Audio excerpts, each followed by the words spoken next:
first thing we're going to do is save it under a better name.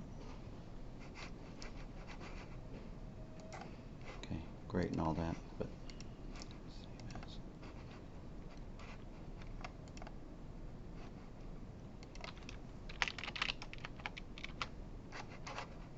Thanks.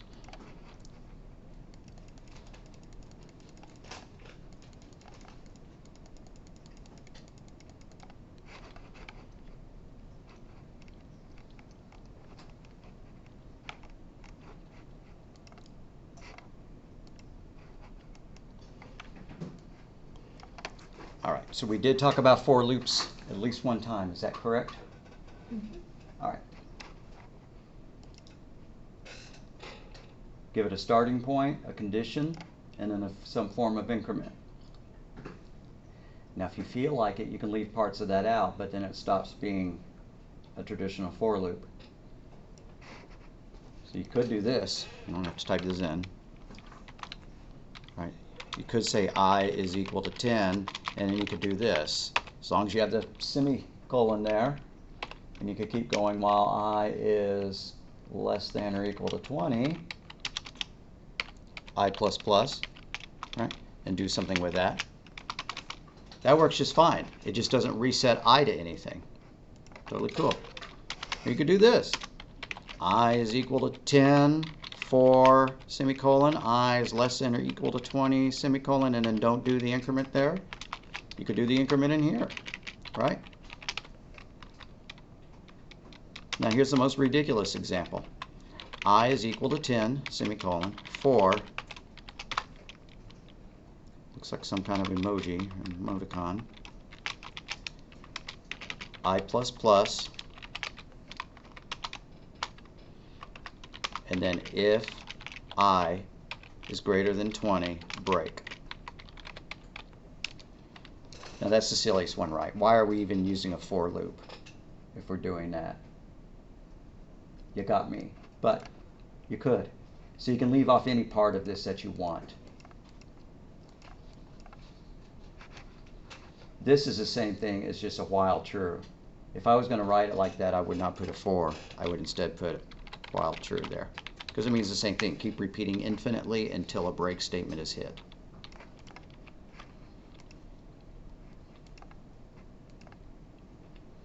So when to use each one? If you know how many times to repeat the loop, use a for loop. In other words, if your program can tell the beginning point and the end point, if you're stepping through a sequence of values, use a for loop. Use for loop if you are stepping through a sequence of values. Right? 1, 2, 3, 4, 5, 6, 7, 8, 9, 10. Or every element in an array. Or something like that. Use a do loop if the body of the loop has to be executed at least one time.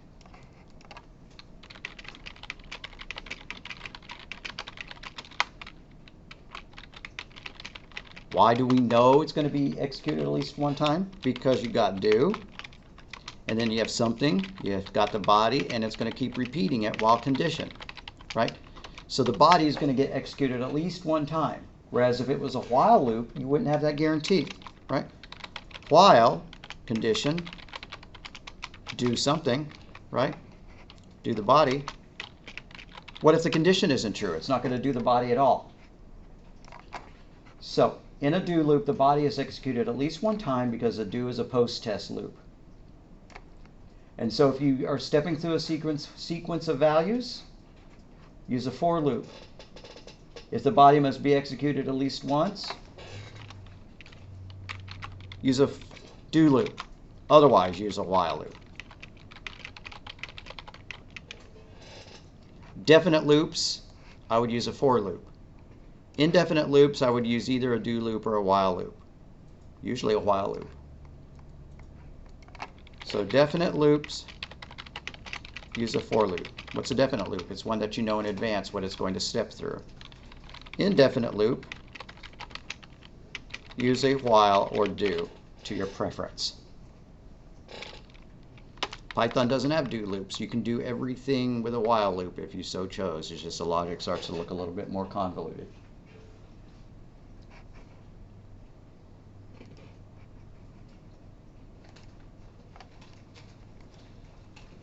So a nested loop is a loop within a loop. Write a program that prints a rectangle of characters. Have we done this already where we print out stars in a box or print out a triangle? Well, that's worth actually doing.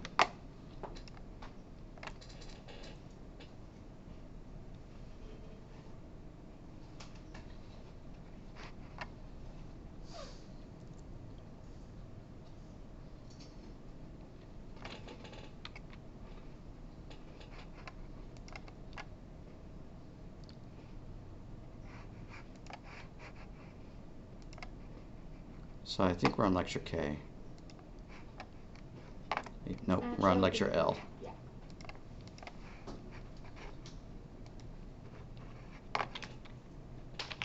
Parker, it's letting you in on the PC? Yeah. Okay, cool. I'm going to get rid of the package statement. I forgot to the last time I demoed something. Get rid of everything before the dot. Don't need that file. Okay. So inside main, I'm going to write code that will print a 10 by 5 rectangle, meaning 10 rows, 5 columns per row.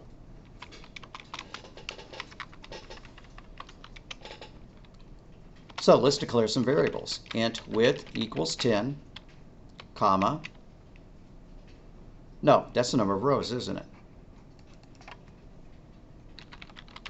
Height equals 10, comma. Width equals 5, semicolon. And then let's use a for loop.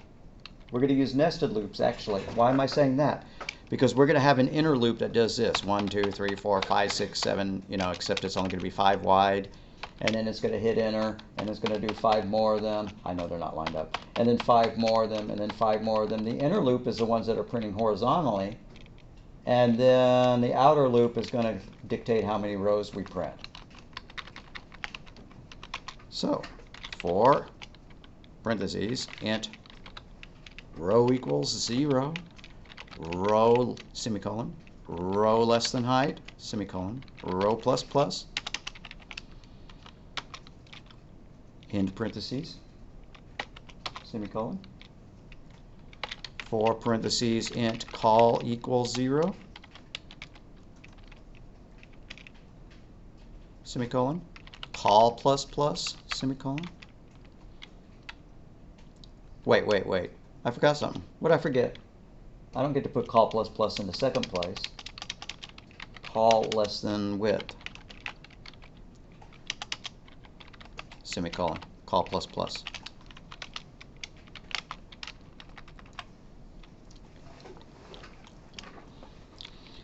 Now we're going to print out an asterisk inside our inner loop, but we don't want to go to the next line, so we're not going to use write line. We're just going to use write, or sorry, print rather than print line. So system dot out dot, not error, where are you coming with that? Out dot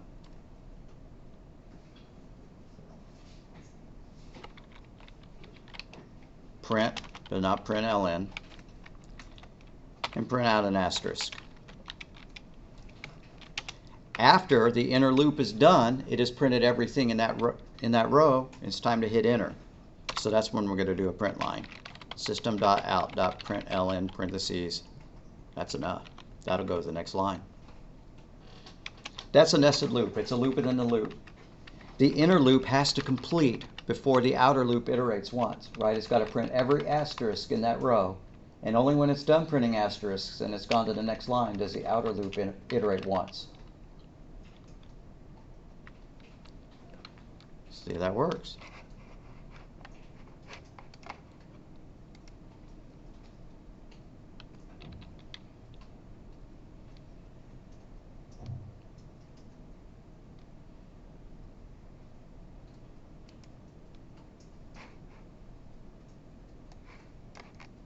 No, didn't work at all.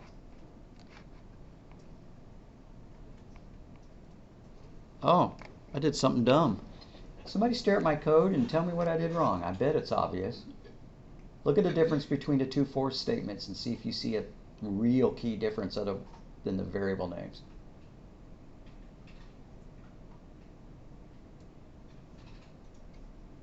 What's the difference between this for statement, ignoring the variable names, and this one?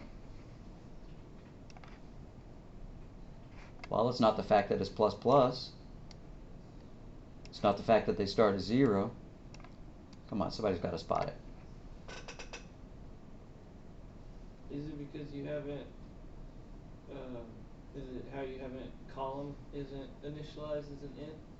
Or? Oh, column is initialized as an int. Is it the greater than, less than symbols? Yeah, see, we got less than here and we got greater than here. We're not going to keep going while the column is greater than the width. It'll never be greater than the width because it starts at 0. That should be less than. Excellent, thank you. Now it works. There's our 10 by 5 rectangle.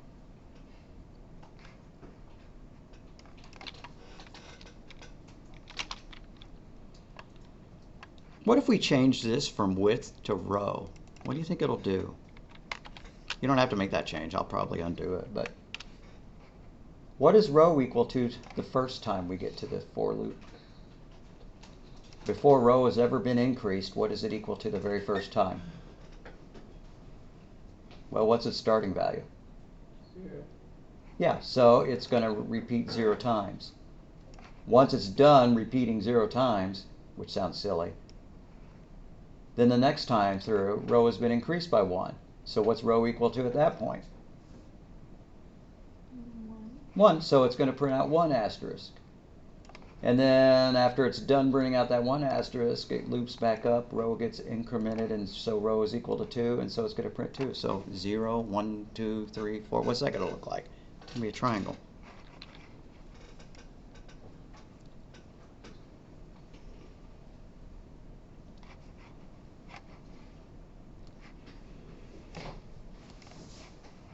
Yeah, like that.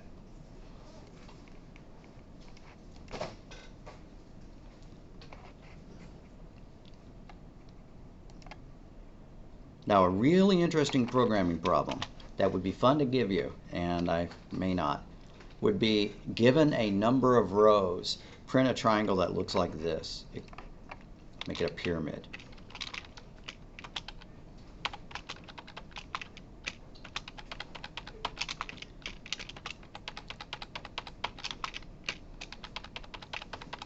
That's a really interesting little, I mean interesting from my point of view. You may think that's boring, but that's a thought program, how to work that out. Yeah, I'll consider it. Might make it extra credit.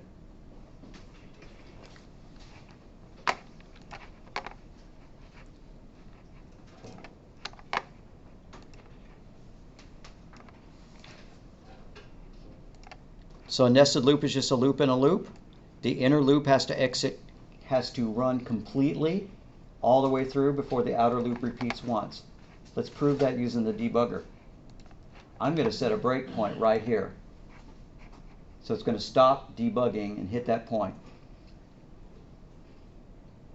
So I better not hit run project, because if you hit run it doesn't go into debug mode. But if I choose debug project, it'll run and it'll stop at our little stop sign there. Now it's ready to keep going. If I hover my cursor there, the height is 10, the width is 5. Row hasn't been created yet because it hasn't executed that statement. Now I'm going to do this thing that says step over, which causes it to go to the next line. Boom, now it has executed that statement, and so row is 0, but column hasn't been declared yet. So I'm going to step over again. Now since column is 0 and row is 0, it didn't print anything, right? It repeated that 0 times. And then we're at the bottom of the loop. Step over. It jumps back to the top of the loop. Now row is equal to 1, so it's going to repeat 1 time. So it goes in, it prints 1 asterisk. Then it tries to run it again, but we were only supposed to print 1 asterisk, so it falls out of the loop. Now row is equal to 2. It goes into the inner loop, prints an asterisk, checks the condition again. Yep, it's still good. Prints out a second asterisk. checks the condition again, it's no longer good because column is no longer less than row. Oh, it looks like it is. Oh, it hasn't done the update yet. Anyways, you get the idea. The inner loop repeats over and over, and when it's finally done, then the outer loop gets to iterate one time. And if I was smart, I would make y'all use the debugger every single time we come in here so you become experts at it. It's one of the primary reasons you use something like NetBeans rather than just using a text editor. When you're tired of debugging, you just click the red square to finish the debugging, and you better remove your breakpoint. So I'm going to click on that and get rid of the breakpoint.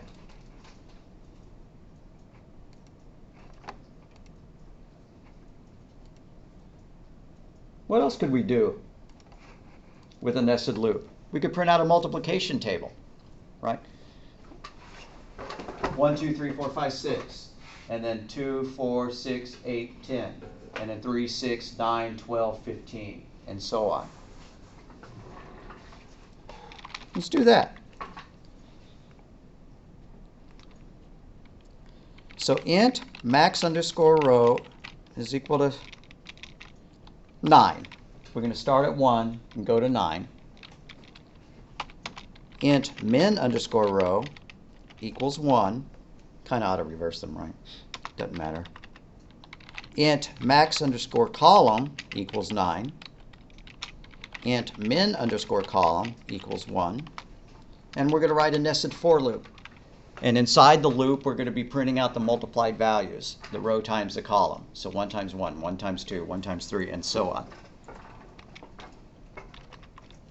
So for, parentheses, int row equals min underscore row, semicolon.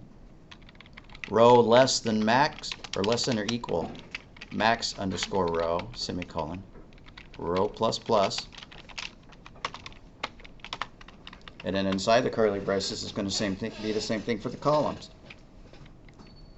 For int call equals min underscore call, semicolon. Call less than or equal to max underscore call, COL, semicolon. Call plus plus, in parentheses, square brace. And let's print out the results. System.out.println row times call, in parentheses, semicolon. But I don't want to make it println. Let me show you why.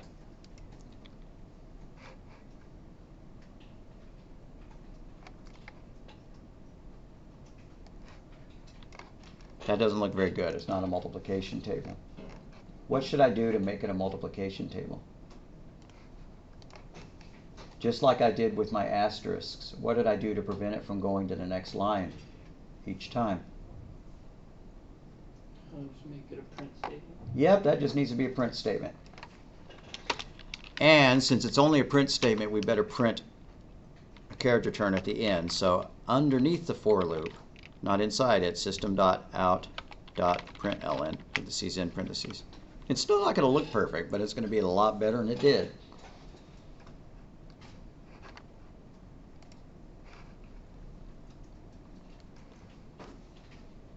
Alrighty, looking kind of good. Anybody have any thoughts on how to make that look better? Have we done formatted print statements? We've been using printf off and on, right? Yeah. Mm-hmm. So let's change this to printf. Printf, parentheses, quote, %d, meaning a number, end quote, comma, row, comma, column. Now that's still not going to be right, but it's a lot closer. We're getting there. All right, what should we do to it now? Printf's a good step.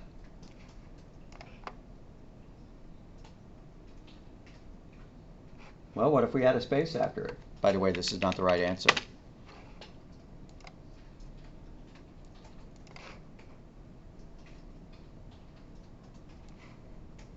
Getting there. But what do we really need to do? we need to set a minimum width for that piece of data to occupy. And you remember how to do that? Maybe I haven't even shown you. If you put a number after the percent sign, it specifies how wide you want that piece of data to be. And if it's only 1, but you said 3, it'll pad it out to 3 spaces. If you set it to 3, but it's 2 in length, it'll pad it out with 1. If you set it to 3 and it's 3 in length, it's not going to do any padding whatsoever. So how about %3D?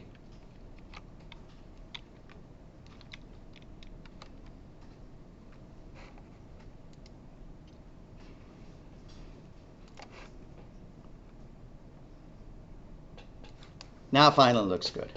There's our multiplication table using a nested loop.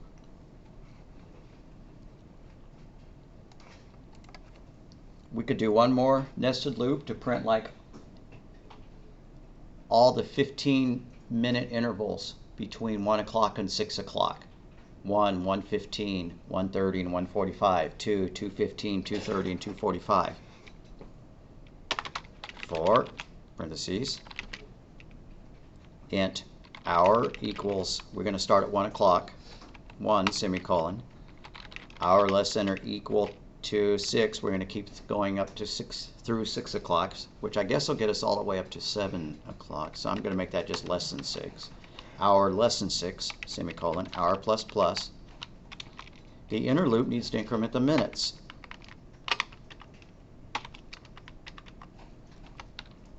So 4, parentheses, int min for minute equals, but our minutes start at 0, right? 0, 15, 30. So min equals 0, semicolon, min less than, well, there's 60 minutes in an hour, semicolon. Now how do I get it to go up by 15 each time?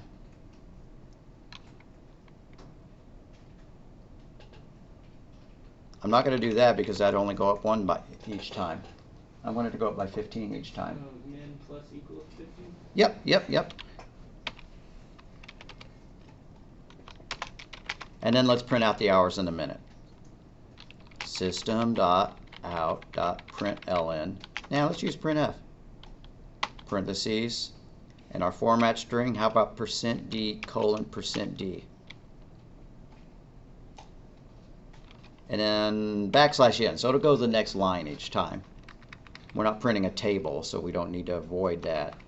And to fill in our placeholders, we need to print out the hour and the minute.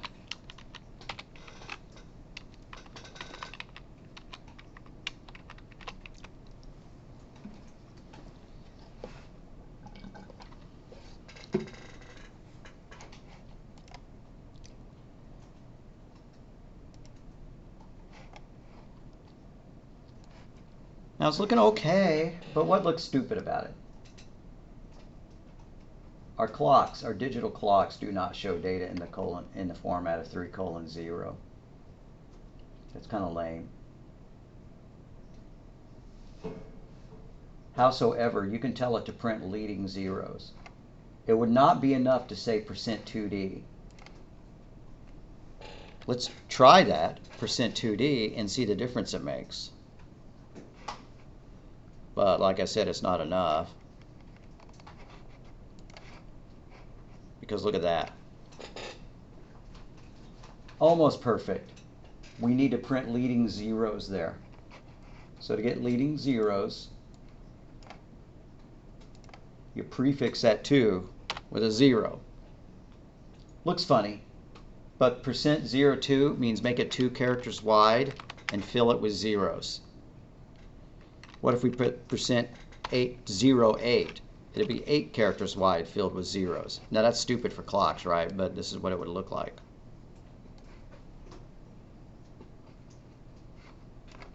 Change that back to 2. Now our clock looks good.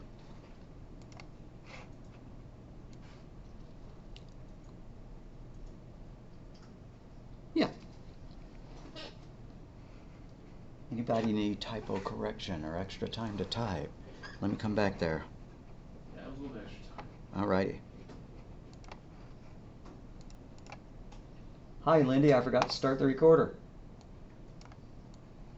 Add these 3 lines. You recognize that from Python. And in fact, as advertised, it prints out red, blue, and orange. I just wanted you to see an example of an alternate for loop syntax. Some people call this a range-based loop, which I don't like the name. Other people call it a for each loop. I love that name. C# actually uses the word for each. Like that, they put the word each there, and so each value in the colors. Well, this isn't C#, but for every string that's in the colors array, print it out. Let's do one more with numbers, and then we'll get off this topic. Int, square brace in square brace, nums equals, open curly brace, here's my favorite number, 8, 6, 7, 5, 3, 0, 9. If you like classic rock, you've heard that. In curly brace, semicolon.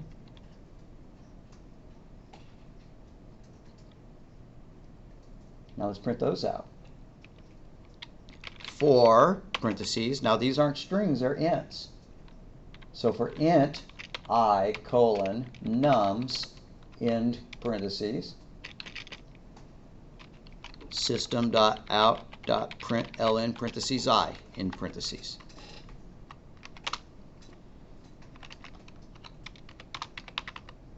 And it'll print those numbers out one per line. I just wanted you to see that syntax. There are for loops, and then there are for each loops for each value. An example, for, int value colon nums, right? That's our example of that. For every value in the nums array. Just tuck that away because it becomes real useful when we start talking about arrays. What Python called lists.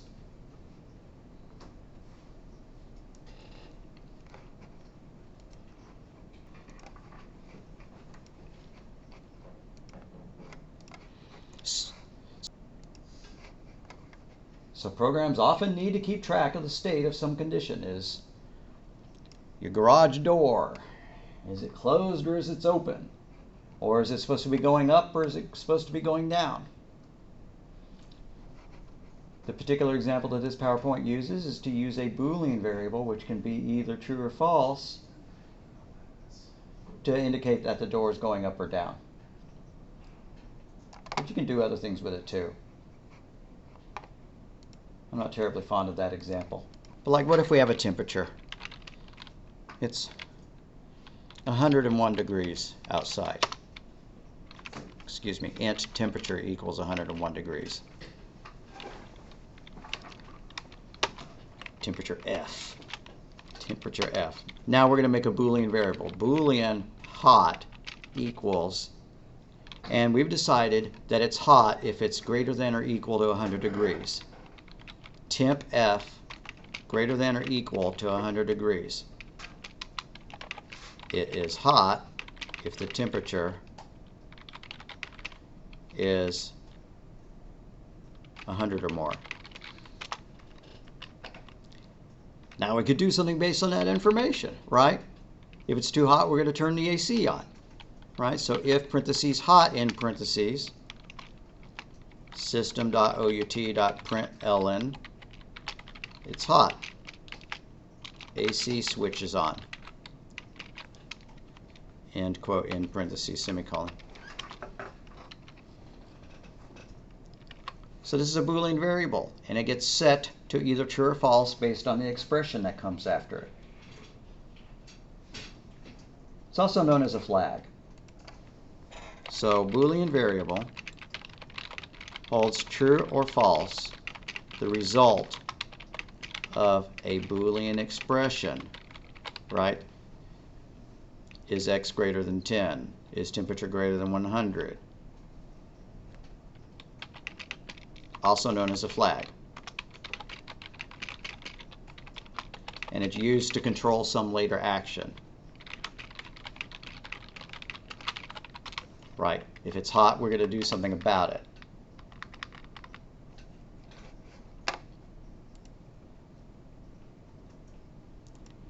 And since we set it to 101, it's hot. AC switch on. We could keep a loop, right?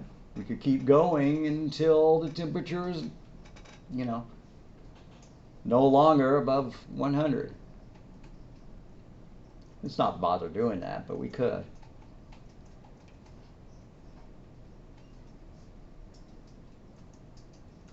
Yeah, why not?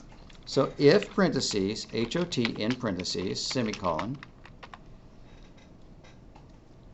system.out.println print AC on, comma, temp equals, end quote, plus temp F. We're going to print out the temperature each time. Then we're going to reduce the temperature, temp F minus minus, semicolon, and then we're going to repeat our expression. Hot equals temp F greater than equal to 100, semicolon. Yeah, let's lower it to 90 degrees, right, or 80 degrees. What's comfortable for us? 75 degrees. So we're going to keep repeating until our temperature has dropped below 75 degrees.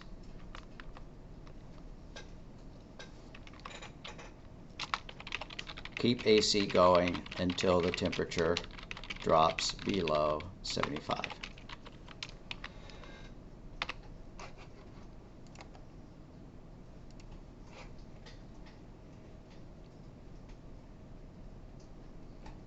Oh, what did I do wrong? I wanted it to repeat over and over and over, and I forgot to do something. I made it an if statement. What should it be?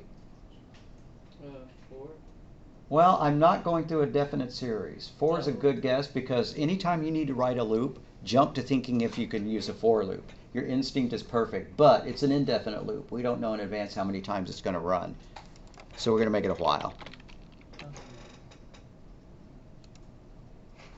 And see, it switched the AC on, and it lowered the temperature until the temperature was below 75.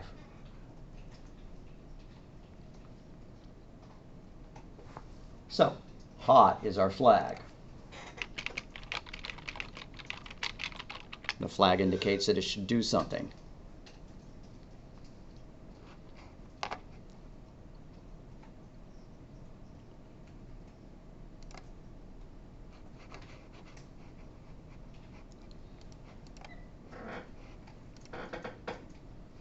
And so their example has a garage door that's going up or down. You can read that example.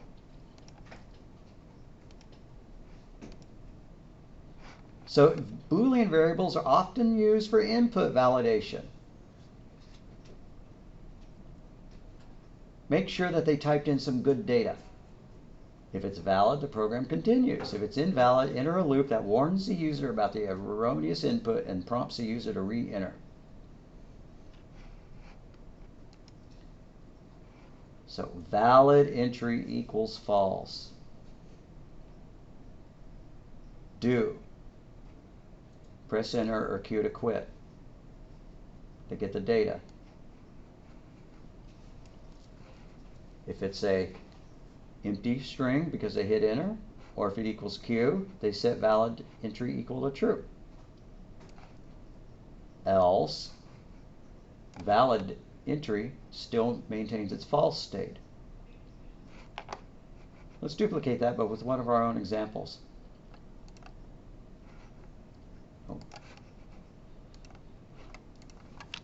We're going to tell them to enter a number between 0 and 100, like a guessing game.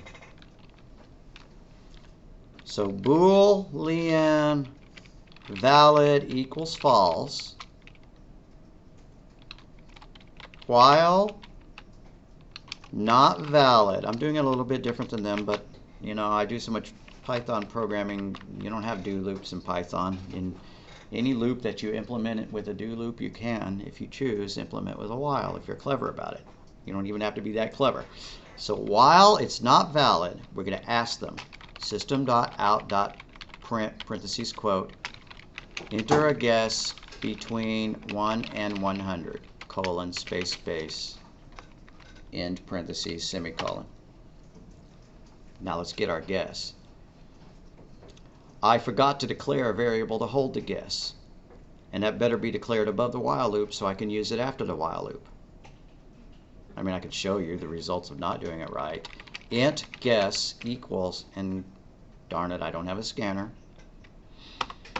Let's make our scanner, so go above that Boolean statement. Scanner SC equals new, scanner, all capital S's, system.in, in parentheses, semicolon.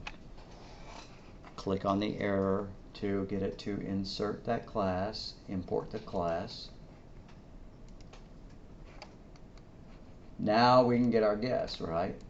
Int guess equals sc dot next int, parentheses in parentheses, with a capital I. We're going to make sure that it's a good guess. If guess greater 1, or no, greater than 0, or how about greater than or equal to 1, and the guess is less than or equal to 100. Ampersand, ampersand, guess less than equal 100, in parentheses. Well, we don't even need to do it like that. We could just do this. Valid equals, parentheses, that. And if it's not valid, we're going to print out an error. If, parentheses, exclamation mark, valid, end exclamation mark, let's print out an error. System.out.println, input out of range. In parentheses, semicolon. I think I forgot to say the end quote.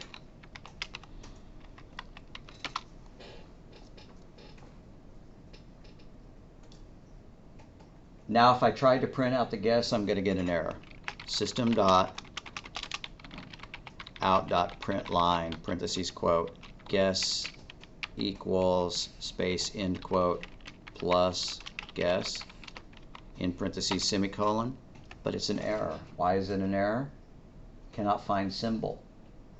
Why can't it find the symbol? Because int is declared within this pair of curly braces, and so it no longer exists after that curly brace. So what do I need to do to fix that?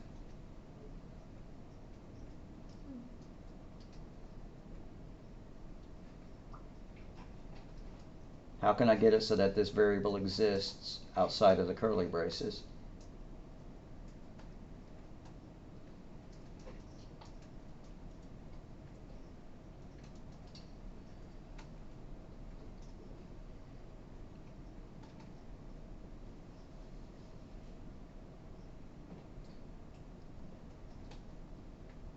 Well, the reason it disappeared is because it was defined within these curly braces. So what does that imply? So when you declare it outside of... I'm going to declare it outside the curly braces. I'm going to declare it up here. Int guess. I don't even need to give it a value. Int guess, semicolon. But then I need to take the word int off of here, because you can't redeclare it in this language. You could in C++, but it would be a bad thing. Alrighty, I'm getting an error here, so I did need to initialize it.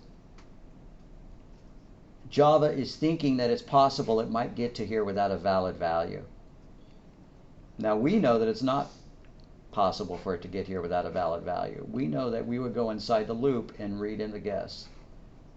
But the compiler doesn't know. It just does a simple kind of check. Is it possible to get here? Well, what if the while loop wasn't true? It wouldn't get initialized, so we do have to give it some value. Got to initialize it to something just so that by the time we get to this statement, the compiler thinks it'll have a value.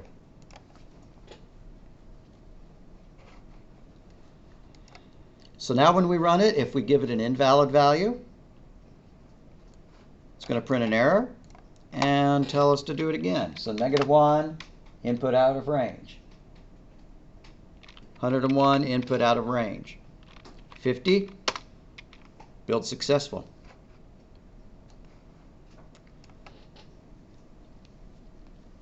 It's still going to crash if we give it completely invalid data, like an integer, excuse me, like a decimal point. Enter a guess between 100. All right, I'm going to guess 55.3. and it blows up. What if we wanted to fix that? That's a little bit more complicated, and I'm not going to put it inside this while loop because I don't want to make that while loop any more complicated than it already is. But we are going to do it. How to limit data entry to just integers.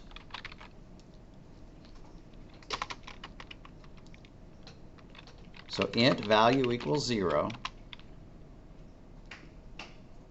Let's ask them a question.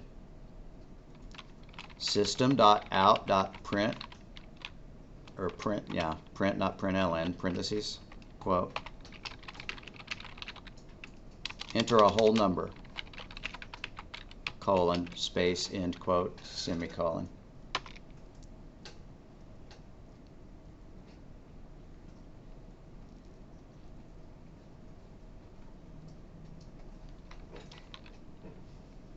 I need to think about this carefully. I should have had it prepared in my head.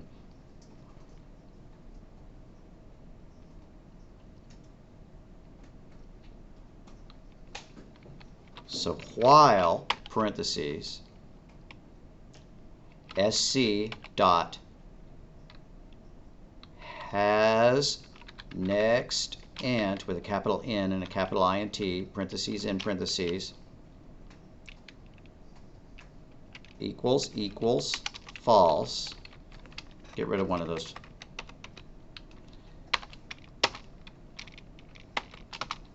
Open curly brace. System.out.println, parentheses, quote, not a whole number.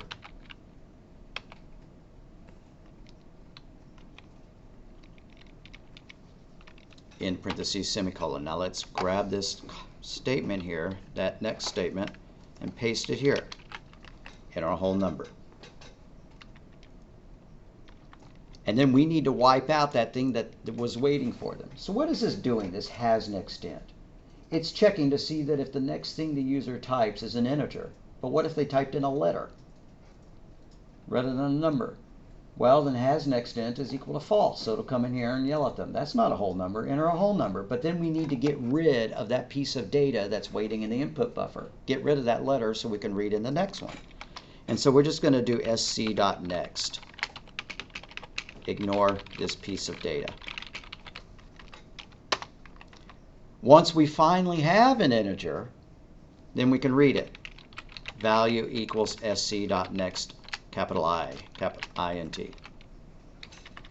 So this limits data to just integers so that it won't crash if they type in letters or decimal points. It would be a good idea to make this a function, make it a method, so that you could just call it over and over without having to write so much. So hammer and broom, green arrow, enter number between 1 and 100, okay, 50. Enter a whole number, I'm going to type in some garbage, FG, that's not a whole number. 66.3, that's not a whole number. -1, yeah, that was a whole number. So that worked. I should start asking y'all to write software that won't crash if the user tries to enter bad data, like letters when it wants a number, or a decimal point if it wants an integer. I should. And if I did, this is how you would do it. What if we wanted a double? We would change has next int to has next double.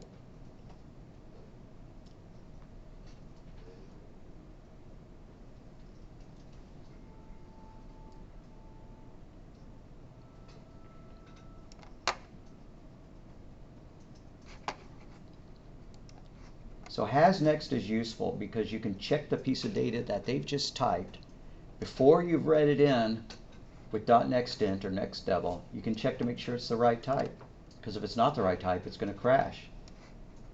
If you call nextInt but it's not a has nextInt, sounds silly, right?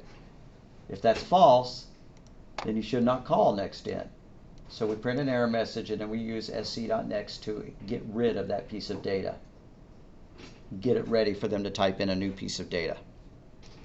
Now this is a silly way of checking to see if something is not true.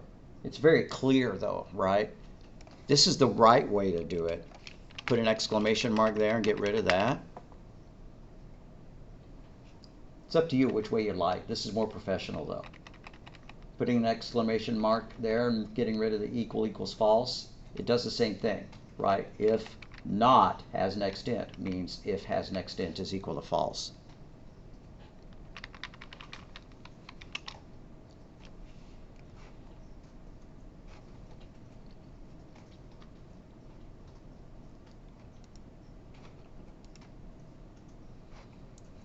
So Boolean logic, we know that what ampersand means, and we know what or means, and we know what exclamation point equals.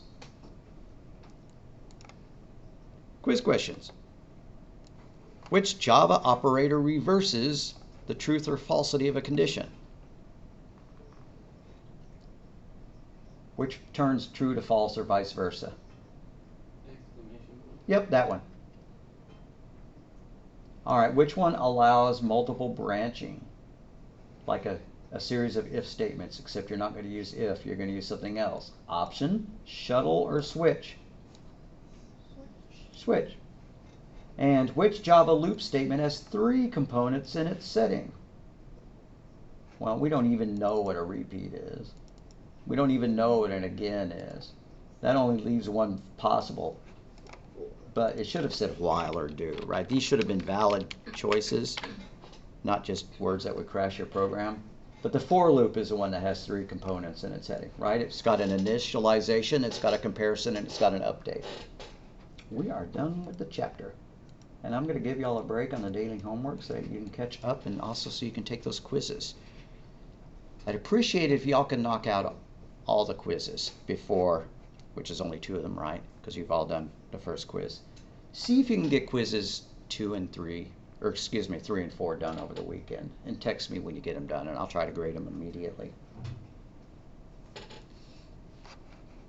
So about the only homework I could think of that would be based on this, and I'm tempted, but I don't think I will, would be to ask you to write something that would print out like all the dollar amounts. Print out $100, you know, 1.25, 1.50,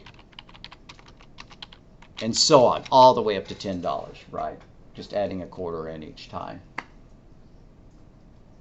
We would use a nested loop to do that. And we've already done the hours and the minutes, right? So you could probably get that written in 5 minutes. But I just said that I wasn't going to give y'all any homework because I want y'all to have time to do the quizzes, focus on those. So we won't do that. All right, let's make a Dropbox. I think Parker would like this code. Yep. Anybody else want to print out while I'm doing this? Oh. Why is it putting a blank page every time? Yeah, I figured out the problem. Cool. Why my PC wouldn't run it. Oh, good. Excellent. Yeah, you want to know what it was? Yeah, sure. Well, basically, the antivirus software I have with my PC, I didn't allow it to run any scans or made it compatible. It wasn't compatible with my antivirus software, or you know how